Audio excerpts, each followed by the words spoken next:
We're here today at the Tower Hotel in London for the BPS Careers in Psychology event.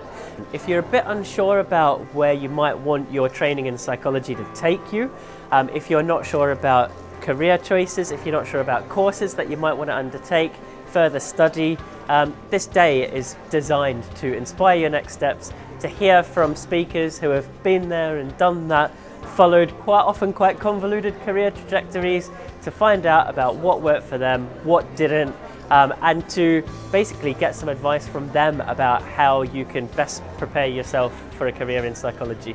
I just wonder, just a show of hands, who here is interested in the possibility of a career in clinical psychology?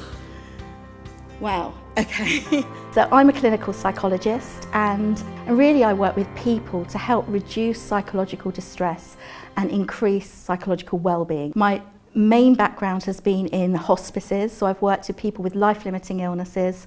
I also work with people who are family carers of people with dementia.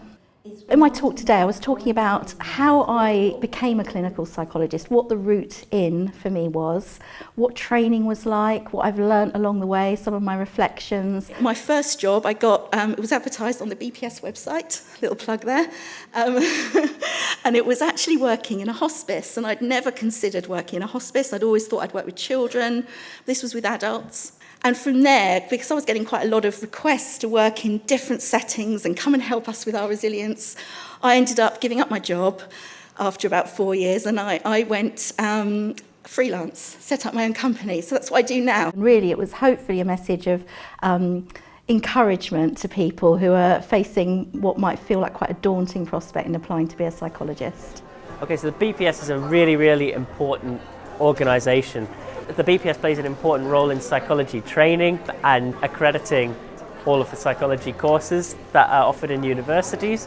It plays a very important role in informing psychologists what's going on in the discipline, and also answer any questions that they may have about how to embark on a career in psychology. Basically, one of the aims of this event is to really inform people as to the different paths that you might be able to take and the differences and similarities between these different paths.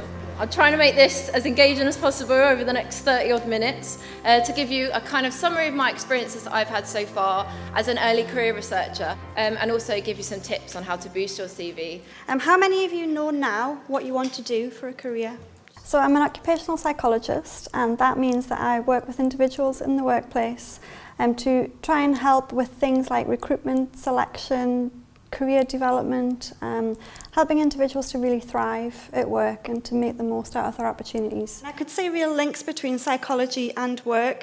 I also knew that I didn't want to be a clinical psychologist. I felt that it would be too difficult emotionally for me to cope with. The best things are the flexibility, the autonomy, and really seeing individuals thrive at work, helping them to have a breakthrough moment, if you like, to realise that things can be better and I can enjoy work and it's okay to enjoy work.